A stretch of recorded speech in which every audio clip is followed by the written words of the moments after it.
by some amazing guests. We have Dr. Yaqub Mirza, as well as Dr. Murad, inshallah, who are going to be discussing Dr. Mirza's new book, which is called 5 Pillars to Prosperity. So this was a book that I was really excited to read a couple of times. Let me go ahead and introduce our speakers of the day.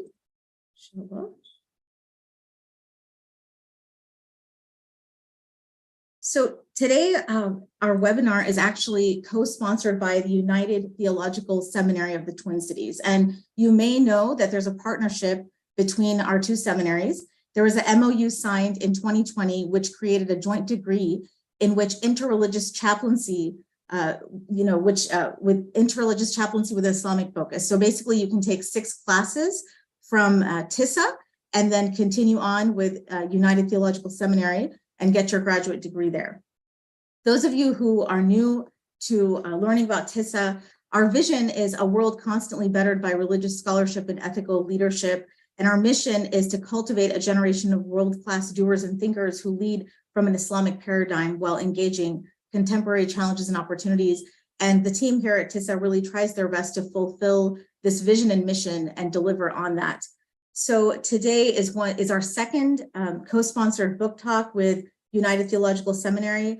We are joined by the author of 5 Pillars of Prosperity, Essentials of Faith-Based Wealth Building by Dr. Yaqub Mirza. A little bit about the author. He was the president and CEO of Sterling Management Group, the chairman of the BOT of Amana Mutual Funds. He was on the board of directors of the University Islamic Financial Corporation and a former member of the board of George Mason University Foundation. He was on the board of trustees and the executive committee and chair of the academic affairs committee of Shenandoah University.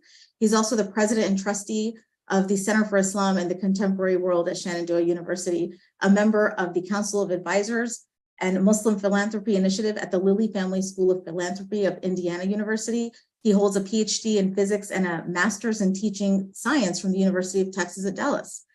Also, we have our discussant, Dr. Munjid Murad, who is also faculty at the United Theological Seminary of the Twin Cities. And Dr. Murad is an assistant professor of world religions and intercultural studies. He has a master's of environmental management from Yale School of the Environment, which he attained in 2012, where he studied religion and ecology, and a doctor of theology degree from Harvard Divinity School that he attained in 2022. And honestly, I really enjoyed reading this book a couple of times. Dr. Mirza, my husband and I actually encouraged our college-age kids to go ahead and read it themselves. It's a very thorough book that talks about, wealth and prosperity, income and spending from both a dunya and an akhirah perspective. It's a very A to Z comprehensive manual. And in the book, Dr. Mirza talks about 5 pillars. The first one is earning. Okay, and so of course our earnings have to be halal, and Dr. Mirza talks about all different aspects of that. He talks about saving and how saving can be good. It's not that we have to spend everything we have. It can also be something that we can use to earn good in this world in the akhirah. He talked about investing, which was, I think, very good for people who are in earlier stages in life to learn about investing. And Dr. Mirza actually brings in a wealth of experience and wisdom from his, lifelong experiences, as in his industry. And so this was very interesting for me. And I think that people should really, learn a lot from this part. This is the investing section. And then he talked about spending and how to spend wisely. And so this is also an excellent chapter, beneficial. And then he talks about giving and how that is also part of our deen and our dunya. And so I'm going to go ahead and let Dr. Mirza talk about his book, inshallah. Dr. Mirza, are you there? Oh, I think you're muted, Dr. Mirza. Thank you. Dr. Murad, thank you so much. And inshallah, we look forward to hearing from you. Thank you so much. MashaAllah, Dr. Islam, you have done a wonderful job in preparing these slides and introducing the subject better. I just wonder what can I add more to it, but I will try. I just want to mention that, I learned quite a few of these things from my father, especially that we should not borrow. And that kind of let me develop several ways of avoiding debt. And thank God in our life, we have not borrowed, and we just lived within our means, and we have been able to, make our ends meet and do things which everybody else wants to do. So what motivated me to write this book? I used to teach some classes on entrepreneurship, investing, financial planning here at Fairfax Institute. And some of the students, they said, these ideas are so good. Why would you not like to put in the form of a book? So I did that. And I wasn't sure really that this is a book worth publishing. And I asked some of my colleagues, Dr. John Esposito of Georgetown University was one of them, Gordon John Sununu, which he was staff of President Bush, the father, he was one of them. And they all encouraged me that, yes, I should, write this book and publish it. So I have a summary of the book, which says, before you speak, listen. Before you write, think. Before you spend, earn. Before you invest, investigate. Before you criticize, wait.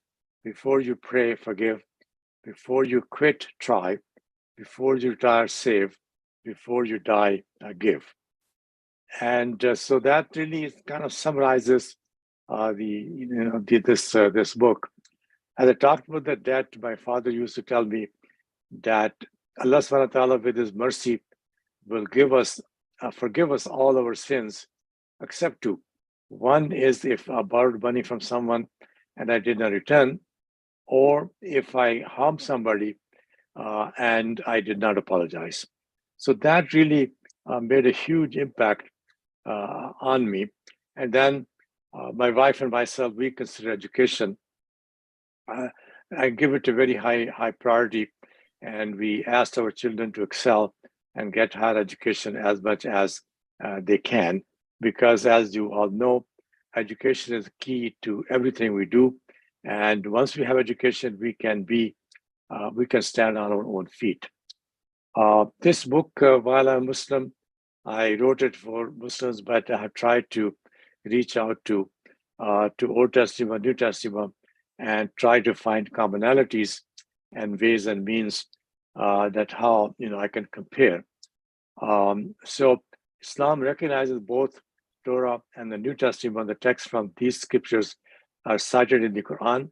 The Christians believe the New Testament was completion of the Old Testament of Judaism. So Muslims believe the Quran is the final completion of these books, and Muhammad is the last prophet of the messenger of God. All three religions believe that God, the origin and the source of all that exists, is just and is also merciful. He has provided basic rules for our guidance so that we may be good, righteous, and by his grace, we are given the strength to be righteous. As Dr. Islam pointed out, the first pillar talks about earnings. And as you can tell, the earning is a very important part. If we don't earn, we have not much to save or much to invest, and then forget about spending and giving. Prophet Muhammad has mentioned to strive to earn a livelihood through the right means is an obligation after the obligation of prayer. Bread earned by one's own labor is the best of all things. So you can read through the earnings. It's very important. I've talked about entrepreneurship, social entrepreneurship in the earnings section as well. Savings is very crucial, and I request that we should make savings as a habit. Prophet used to urge his companions to be prudent by not spending all that they had. And if you look at the example of Hazrat Yusuf, which is the Bible as well as the Quran, it basically means that at the time of plenty, we should save. At the time of need, we should spend. And that really is the key to what I'm going to discuss or what I'm discussing. So there is a general saying that a penny saved is penny earned. That's what Benjamin Franklin said. But I sort of feel it's not quite that way, because there is something called taxes. So really, penny saved is equal to penny and a half earned, because penny and a half, if we earn, we have to pay almost 33% tax. 50 cents are pretty much half of the penny or half the dollar is pretty much gone into that. So whenever you save $1, you should reward yourself that you have earned $1.50. If we look at that, then really, it encourages us to save more, not to go to Starbucks and not to, use chewing gum and so many other things which I can cite. Now, many people come to me and they say, well, we spend conservatively, but every time we look around, we just don't have enough, and we're living to pay check. So I suggest to them that they should start writing down, make a budget, and budget with the effort of saving. So just write down your daily expenditures, and then they come back and realize that, sure, I can cut here, I can cut there. I don't have to so many text messages. I don't have to go out and see so many movies or go to restaurants or something like that. So on page 29 and 30th, we talked about budget to save. How can we, eliminate some of the things which we don't have to do. Chapter 3 talks about investing, and that is something which I've been doing personally since 70s. And all I can say is that every penny you can save, please save and invest. Sooner you start and regularly you invest, that's the best way to invest. If you go to page 39 and 40, you will see, give an example that somebody called Sana invested $10,000, but she started way early. And then Mariam, who started a little late and invested $16,000, and somebody else started further late in life, had invested $72,000. It turns out that Sana, who invested $10,000, but did it early in life, like 16 years of age, end up having $1.1 billion, whereas person who invested $78,000 and had only 8 to 5. So the lesson here is that invest early, regularly, and you will accumulate a lot more money. In the book, I gave an example that when I was graduate students, like many of you, in 71, 72, 73, 74, I saved about $200 a month, and that money accumulated to be $10,000. If we invest that money at that time, it's a little more than about $2 million. And even with all the inflation, whatever we are living through, $2 million is enough money to have, which is just investing $10,000. So then I talked about the spending. I don't have to share with you how to spend money, but my way of spending is that we plan to spend. We want to spend money. We know that there's expenses coming. A child has to go to college, or we have to buy a new car, or somebody has to get married, or kids have to get married. So we know that these events are going to come. So we should plan for them. And I've given several examples that if a baby is born, day number 1, you start thinking that when baby is 18 years old, they have to go to college, and college today is costing us X amount. So you make a plan, which book is helpful in giving you ideas how to, invest each month or each quarter, or even each year when you get a tax refund, just put it away for that purpose. So plan to spend. Same thing. Let's say you want to buy a car. Nothing is better than a new car. So you plan to buy a new car. In 4 years, you save whatever amount you have to save to buy the new car in 4 years. But in the interim, that's what I did. You buy a good used car, and live with it.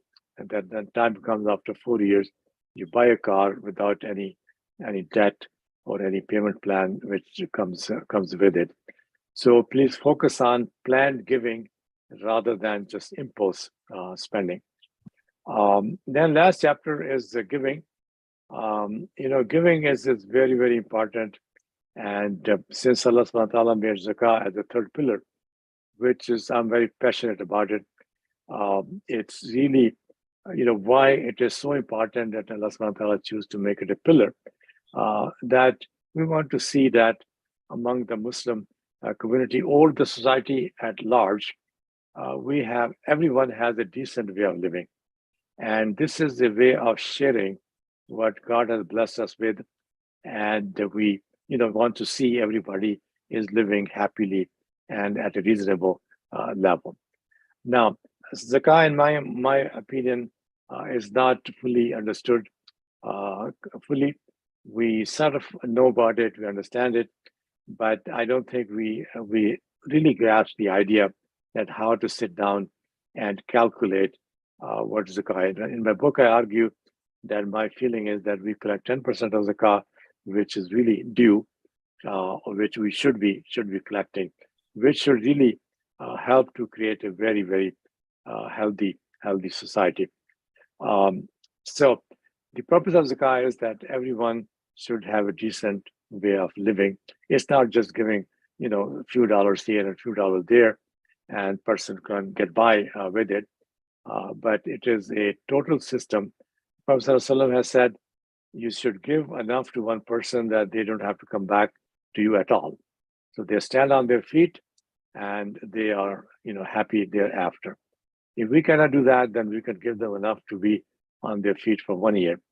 And if we cannot do that, then give whatever we can. Why 1 year? Because zakah is due on our investments or earnings each year. So we have the distribution to be made. So I do feel that we should properly calculate and give out zakah. Now, historically, it has happened that people had zakah money calculated in their pockets, and they are going around looking for people who deserve zakah, and they could not find anyone who was eligible to receive zakah. So if it happened historically, it can happen now. So while I was researching for this book, I found one hadith, which is, it is better for a man to give a dirham as sadaqah during his lifetime than to give 100 at time of death. Now, many of us, we just kind of hold on to the money and say, well, this can be distributed as inheritance, or we are permitted to give away 1/3 of our assets at the time of death to anyone we wish, to non-inheritors, and we can give it to charity and so on and so forth. So my strongest request or argument is that we should give while we're living. Giving while living is really the way of living, because why to wait upon that? It has nothing to do with that. We should not delay giving, because if we give out money now, so many people need scholarships, they need to buy food, they need to buy clothes, and we don't want to wait to help them out. And if I may say this, unconsciously we kind of create a circle of people who are in need, sitting there and praying for my death, that when he's going to die so we can get the money. That is not very comforting. I want people to pray for my health, not for my death. So really, there's no virtue of delaying and losing 100% or 100 times the reward by delaying the giving. Then we ask the question that, what is better? Is it better to leave for a child a trust account or a great society? So if we spend during our lifetime, we can redirect, and we can, do good, whatever activities we like to do, and leave a great society rather than a trust account. And if you want them to get MBA, most likely they're going to buy a BMW, and because we are not around to tell them, this is not the right thing to do. So at the last section, I've talked about wills and trusts, how each one of us should have a will. Some people could have a waqf, which is a personal trust. or a trust for the community. And I think it's worth reading it. What are the do's and the don'ts of writing a will? And I think you will find those to be of interest. So this book, of course, is written based on my own experience, and I feel that it can be benefit to others, and I hope that you will benefit from it. And all I ask is to pray for me. Thank you so much. Jazakallah khair, Dr. Mirza. Honestly, your book really hit home for me.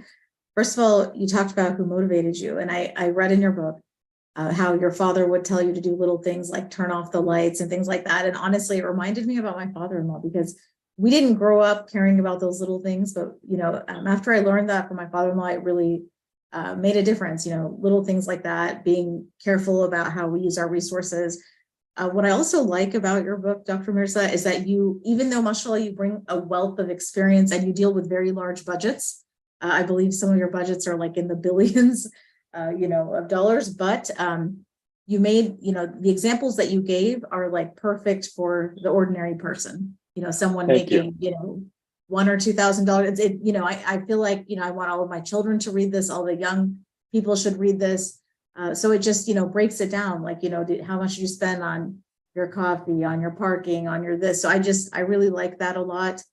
And, the fact that you went beyond just this worldly life, and you talk about after we leave this earthly existence, what happens to everything that we have accumulated. And that's a very important thing to consider because, I'm watching people pass away, grandparents and parents, and I see, what's happening to all their, property and estates. It really does sit there. So I think that's excellent advice that you gave.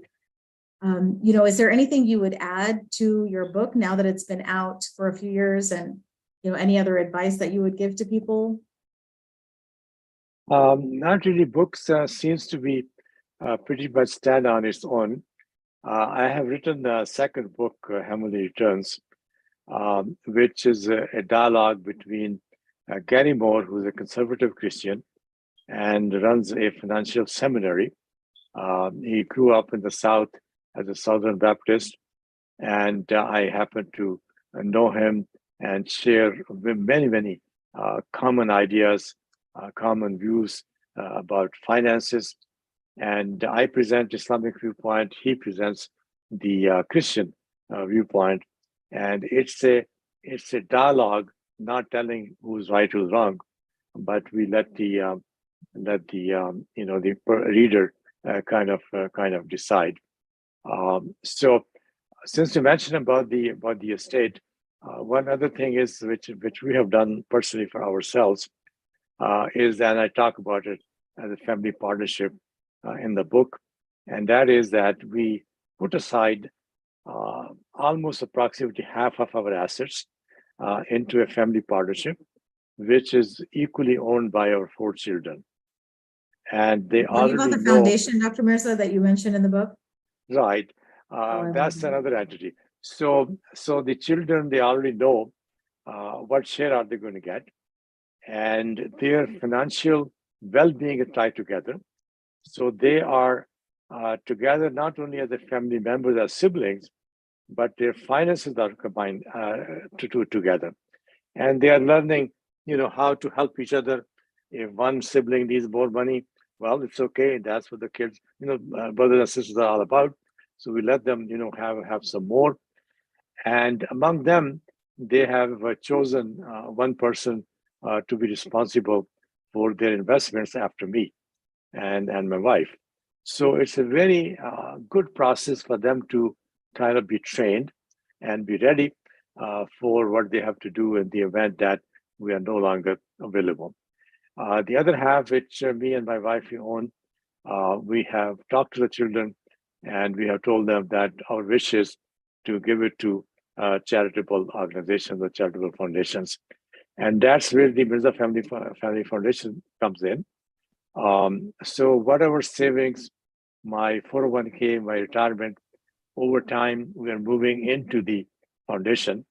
And when we make a contribution, we get a charitable deduction. So it's a good way for us to, reduce our taxes and also move what we own into a foundation, which then will become an endowment for the family and to help projects such as TISA and others. So I think God willing, if I have a few more years to live, we should be able to complete this whole cycle where we can be proud of that we have an endowment which can support some of the activities. MashaAllah, that's such a beautiful example. One of my favorite things you wrote about your family foundation is the way that you trained your children out. If they need help to buy a house, you loan them the money and you ask them to pay it back to the foundation. Right. So then it's benefiting everyone, but you're not taking any extra money and you're not asking them, how long it's going to take them. But that's such a unique idea. And I'm going to talk to my husband about implementing that, you gave the example of your daughter Asma and all. But thank you so much for this amazing, comprehensive book. It even has all the inheritance laws in there, things that we really need to know.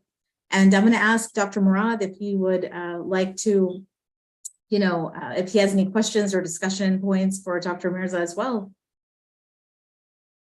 You're muted right now, so if you can unmute. Yeah. Bismillah ar-Rahman ar-Rahim. Thank you for having me. Dr. Mirza, it's a great pleasure to read a good book, and an even greater pleasure to read a good book and to speak with its author. Alhamdulillah, I was very glad to have been asked to say a few words today, being a part of the United Theological Seminary of the Twin Cities, and in light of the connection to the Islamic Seminary of America and the Islamic Seminary of America, TISA's connection to you, I'm glad, alhamdulillah, that this has brought me to this particular book, this book of yours. I should say that I'm not a scholar in this field. This is not my specialty. I'm in interreligious studies and in religion and the environment. So this is not my field, and nor do I speak from personal experience as a kind of expert, somebody with wisdom on the topic of financial management. Far from, perhaps as a negative example, perhaps. This is, but I can speak from my own vantage point. I've been asked to serve as a discussant, and I have a few things noted here.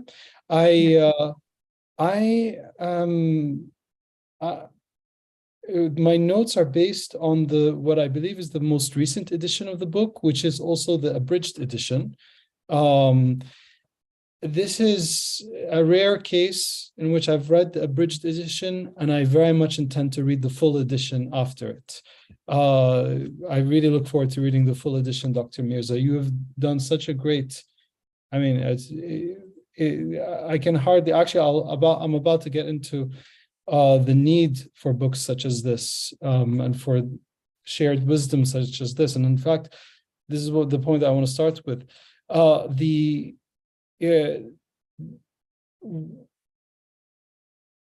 What makes an ummah successful is its wisdom, in a sense, and obviously acting on its wisdom and the grace from God. And thank God for those who share their wisdom. It's not a collection of just individuals, the ummah, but there's something that connects all human beings. And so this book is to be praised and also appreciated very much by Muslims around the world, because it's a case in which somebody who's gained wisdom in a particular area is now sharing it with others, such that the ummah can now benefit as a result of the benefits of that particular person. And such books are terribly needed. And so Dr. Mirza's work on being financially prudent and how to do so, how to be financially prudent, is excellent. It is an excellent example of this kind of shared wisdom with the ummah.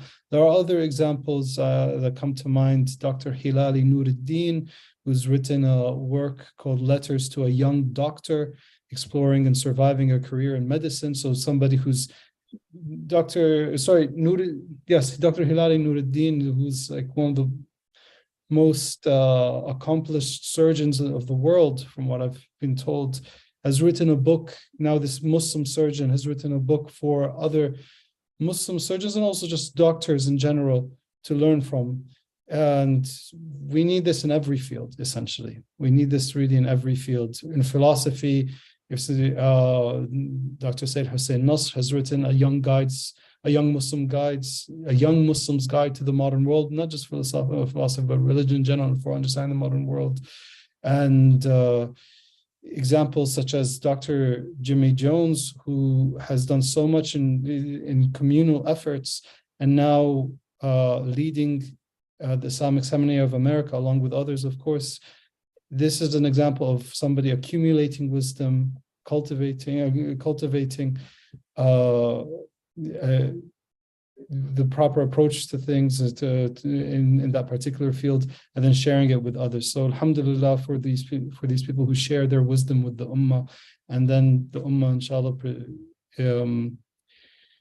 progresses as a result. And it's perhaps worth mentioning that there are a number of scholars who've written on Islam and economics who have written it with great insight. Among them, Dr. Walid al-Ansari and Dr. Zamir Iqbal.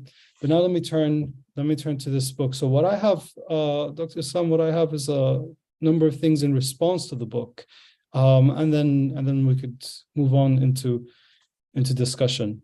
We're good with time. Thank you. All right. There's a pandemic in the Islamic world today, and especially in the increasingly modernized parts of the Islamic world. And that's that modern day Muslims don't know how to manage their finances. It's not just a problem of the broken families of the modern West, of the Americans, so to speak, of Americans who aren't Muslim. No, this is a problem now within the Islamic world, and increasingly so, of course, as it becomes modernized more and more. And that's because there's this loss of a traditional net, that if somebody, these examples of people who just go to the madrasa until they're 40, 50 years old is increasingly rare, because there is no traditional net that takes care of all of these people. With increasingly individualism being on the rise, no longer is this benefit of the wisdom of the previous generations and this relationship and so forth. So in short, there's a pandemic really in the Islamic world, Muslims who don't know how to manage their money. And these images of homeless people on the streets, that what a strange paradox, this richest country in the world has so many homeless people in the streets. Very soon you'll see Muslims on the streets. If we don't actually get our act together, you'll see many of them are Muslims, but you'll see many more of them Muslims on the streets if we don't actually get our act together. So this problem to which Dr. Mirza is responding is a very, very real problem. And this tending to financial prudence, increasing one's financial prudence, is important on a personal level for Muslims individually and their families, for them tending to their responsibilities, but also in another way, another kind of civilizational level. Colonization began with military efforts, but then it was reinforced with economic efforts. And for the independence and the maintaining of dignity of Muslims around the world, we need to be able to know how to be financially independent. So many Muslim countries are really on leashes held by Western hands because they're not financially independent. And so it's important for us to develop this financial independence. And we are so much better off if we read books such as Dr. Mirza's. I'll mention a few nuanced points that the Islamic, as a professor of Islamic studies, the Islamic world is neither ascetical in its character, nor is it greedy of course. Now, there are ascetics within the Islamic world. There are examples, and there are people who develop much money. There are those examples. But for those who develop much money, for it to be within the framework of the Islamic teachings, the money is within the hands, but not within the heart, in short. So one can acquire much, but so long as it's in the hands and not in the heart. And there's also something else to be said about acquiring much money. There's this danger of spiritual laxness that comes with acquiring so much wealth. We feel like we're rich. We feel like we're comfortable. And I don't know about you, but I feel the greatest need to turn to God when things are not going well. And so I think I'm not the only one. And so that's a danger that we have to be conscious of as we try to increase our financial situations, how to improve it, and how beautiful a sight it is when you find somebody who has maintained a good financial portfolio, so to speak. Everything's taken care of. All of that person's dependents are taken care of, and that person has done his or her part in this world financially, and yet is not attached to that wealth. What a beautiful sight that is when you see that. And in fact, it's worth mentioning that the Prophet himself, ﷺ, was a trader. He traded. He traded. So was, as Dr. Mirza mentioned, Sayyidina Yusuf, also a manager of finances. We have these examples and these prophets. Imagine a religion with the prophets of that religion, with a number of those prophets being managers of finances, which speaks to the significance of this task, and that it's not something separate from religion ultimately. Of course, Sayyidina Sulaiman and Sayyidina Dawood and Sayyidina Sulaiman alayhim as-salam were also kings. And so, of course, I imagine there was that element. And it's also worth mentioning that in the Islamic world, traditionally, generally speaking, if in the Christian world, piety was primarily associated with the priests, in the Islamic world, the piety was often associated with the people in the bazaar.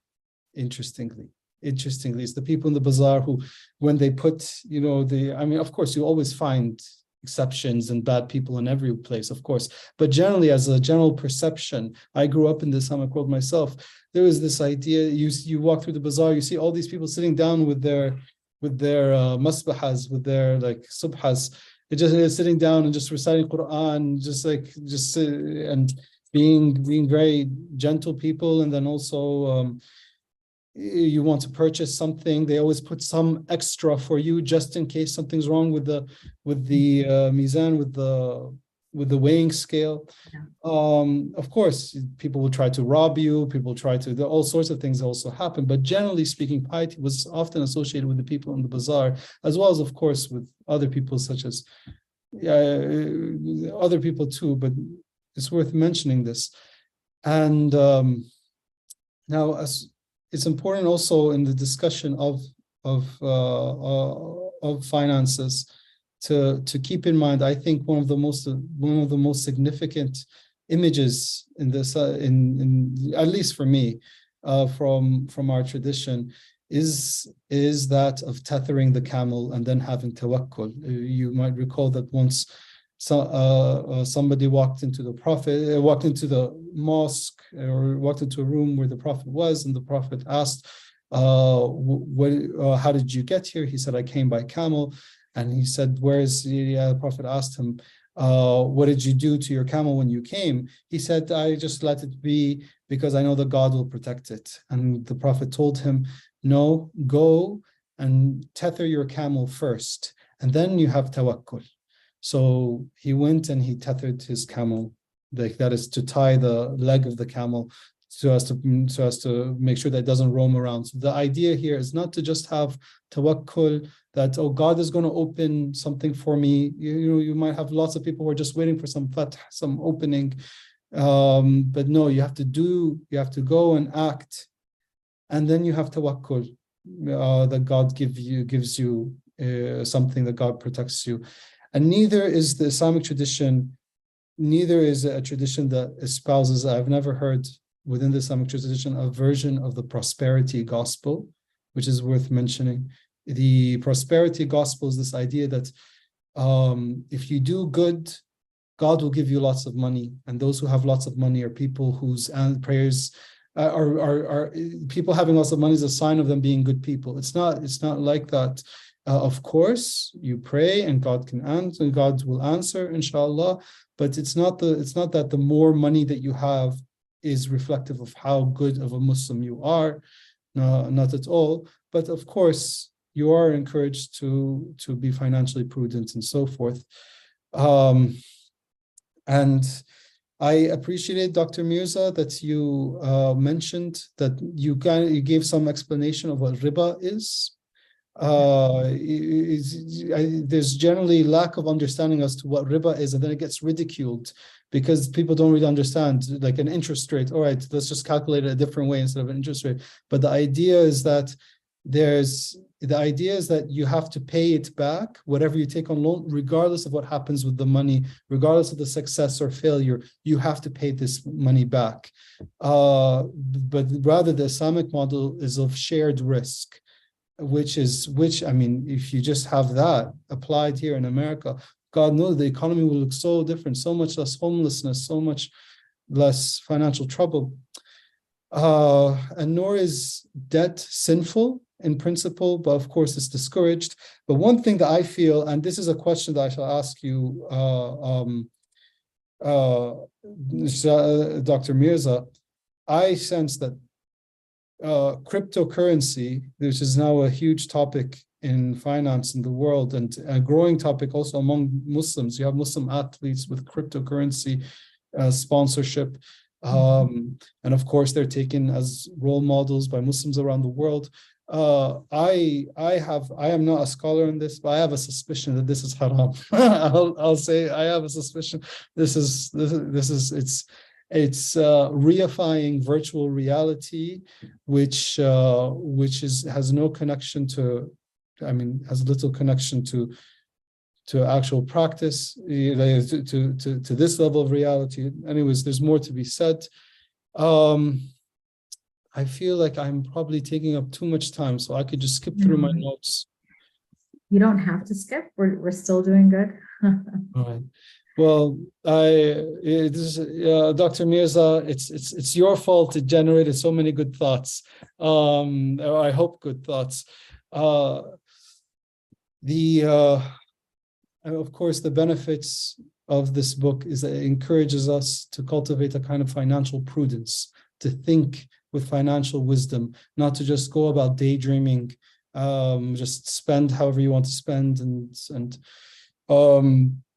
just with the hope, oh, God will give us. That could have worked actually in some time. That could have actually worked in a traditional society, but in a capitalistic model, and the modern model in which all of these security nets of tradition have been torn apart. One can't afford to do that practically. And it's also worth mentioning that to think with financial prudence is also something that cultivates the remembrance of the fragility of creation, and thus of our own fragility and our own vulnerability. To go about not caring about saving money is, in a sense, it's a proud thing, a matter of pride. Then, if you really think about it, not being aware of your fragility and your vulnerability. No, we are fragile, we are vulnerable, so we should take precautions. And then another good aspect of this book is that it's many small things are mentioned. There are many small things that are in and of themselves very rich, such as they're very helpful, such as just this small idea. It's just in one sentence or so, in one or two sentences in this version of the book that I have, establishing an emergency fund. Just even that idea itself is very important, let alone many of the other ideas. Of course, it's emphasis on giving while talking about financial prudence and developing a good financial portfolio and so forth. It's emphasis on the Sharia is significant, of course. And I want to also thank Dr. Mirza for mentioning the environment. It's mentioned only a couple of times, and at least in this abridged version, but fortunately it's mentioned, thank goodness, because most people, when they think of finances, the environment is the last topic to come to their minds. And unfortunately, us Muslims, we are certainly among that category of people who give the environment our last thought, if any thought at all. And I appreciate that you mentioned animals as being our neighbors as well, and that when we think about where to invest and what to do with our money, there's this principle that one should not destroy nature unnecessarily. I appreciate that very much. And if only our Muslim businesses actually thought about nature. There's so much. Actually, our Muslim-owned businesses in the West, it seems to me, are not Islamic, but just Muslims operating modern businesses, secular modern businesses. You see the styrofoams that are used with no attention paid to what this means for nature, the lack of sense of beauty, just the beauty, which is Allahu Jamilun yuhibbul Jamal. God is beautiful and He loves beauty.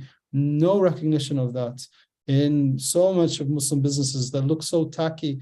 That, like, I mean, even the non-Muslim modern businesses are less tacky compared to the Muslim ones oftentimes.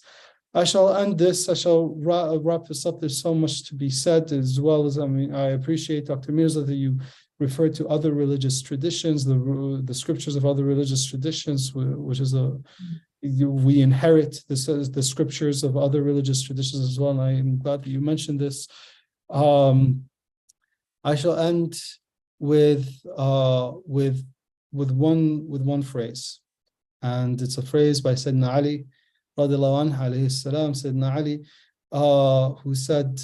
who himself, he was not a businessman nor a politician. He was many things. The founder of Islamic calligraphy and of a whole school of Islamic calligraphy and so many things.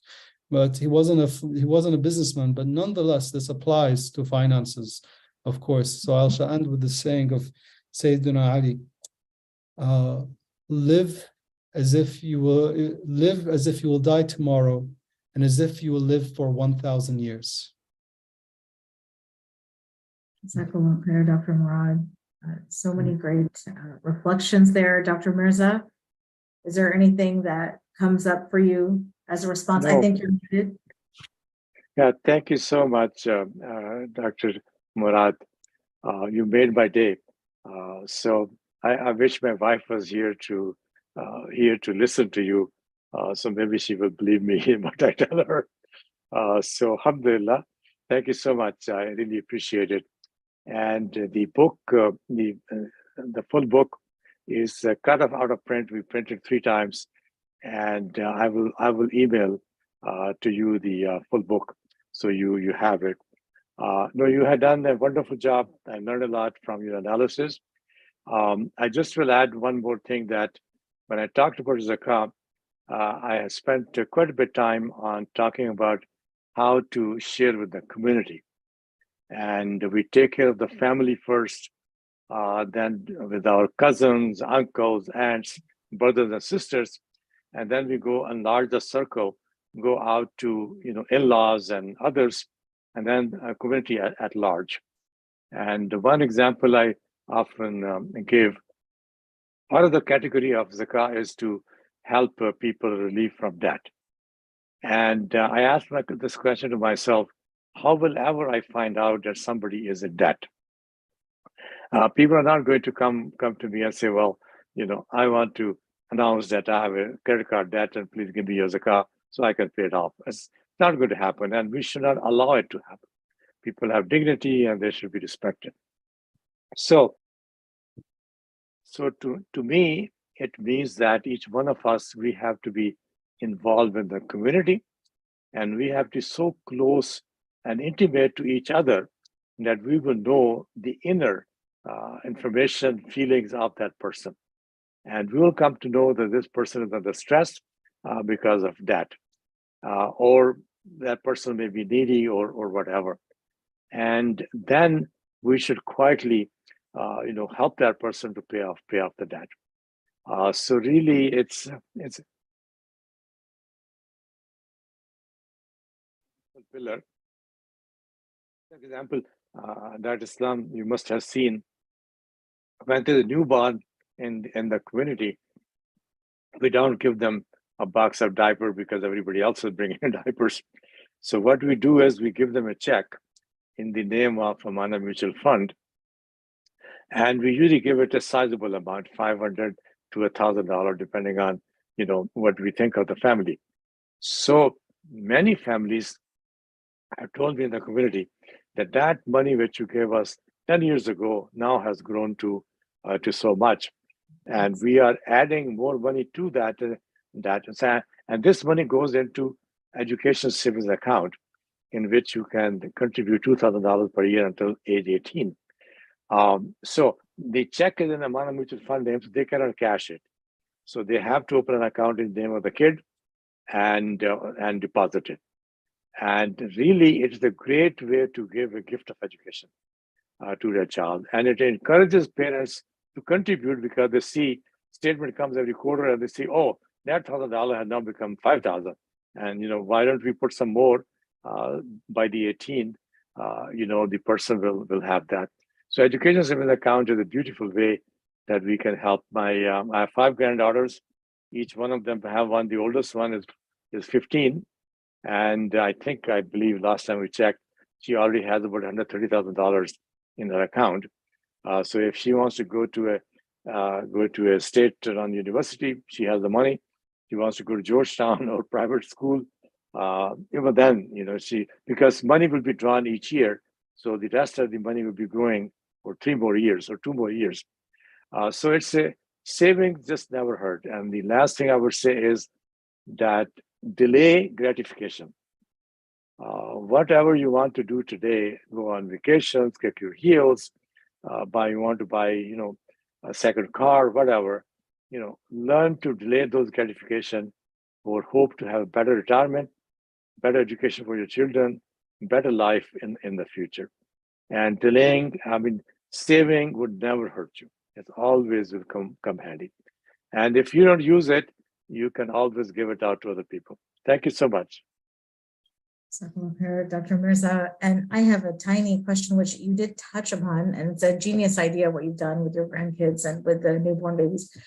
Dr. Murad actually brought up something where he was mentioning that sometimes as we become more comfortable, we get away from our imam, our spiritual strength, and there's some kind of relationship there, and it kind of this I feel is true for people, but I'm concerned about the younger generation. Sometimes they're a little more privileged than we were. We had the immigrant parents, and we grew up watching one value system, but as we have tried to create a better life for the younger generation, that connection between as you mentioned, the dunya comfort, I feel like I've observed that it sometimes I feel affects their spiritual laxness at times, not always, but I have a concern. And I wanted to ask Dr. Mirza, how, you advise us to kind of keep trying to put those values into our kids. I mean, they'll never see what we saw,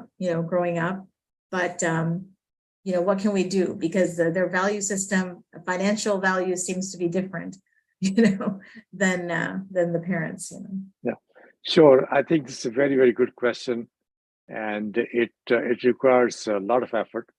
And I give a lot of credit to my wife for contributing to the well-being of the children. So our children, they went to public school. We had Islamic school here. Somehow they did not fit in it, but we supplemented the Islamic studies on the weekend. We took them to our Islamic centers regularly. As far as teaching them Quran and Arabic is concerned, we had one sister come on the weekdays every Wednesday, I believe, and come and teach them. Then we involved them in the Islamic Center with us. We did not allow them to work for the Islamic Center because we didn't want them to attach voluntary work, social work with gaining money. We told them we just cannot do it, and so they learned how to volunteer. During the Eid holidays, we used to have them sell Eid cards at the masjid and earn money for the masjid, to save money for the masjid. And just now you mentioned about Asma, she's a character. One Ramadan, she was like 7-8 years old, and she's working now in the White House, mashallah. Sure. She was selling Eid cards, and one sister, she said, well, I don't have the money. So she was sticking around, and when somebody came to sell scarves, that lady has the money to buy the scarf. And she peeked into her purse. He said, you got money, you got to buy Eid cards. So they were trained to, to volunteer and raise money for the masjid. They never associated with this work, and we should be paid. One other thing we did was we had them, travel with us to different parts of the world. They went to all continents except Australia. And when they went to Africa, Zimbabwe, and South Africa, they saw the poverty, and they came back and they started collecting money for the poor people. But we didn't have to take them to Africa. We took them when we go to Chicago to attend this convention. I just took them one day to south of Chicago, and then just showed them how the windows are broken and the beer cans are there and how people are living. And they were just shocked, to see that right in America, in the largest city, Chicago, you have poverty. So I think it takes time, it takes effort for us to, to do this. The other thing which has really helped is the company we keep. We were very fortunate to have very committed Islamic Ali brothers in our neighborhood. We had 10 families, Muslim families. We bought the land in the 80s and then developed 10 homes together. And some of us, we are still here. Some of us have moved out. And we used to pray Fajr together. And my son used to have the key for the basement. And we used to rotate to different homes. And it's a wonderful experience because we used to travel a lot. And when we travel a lot, then each other's family, their children, they all play together. They, took care of each other.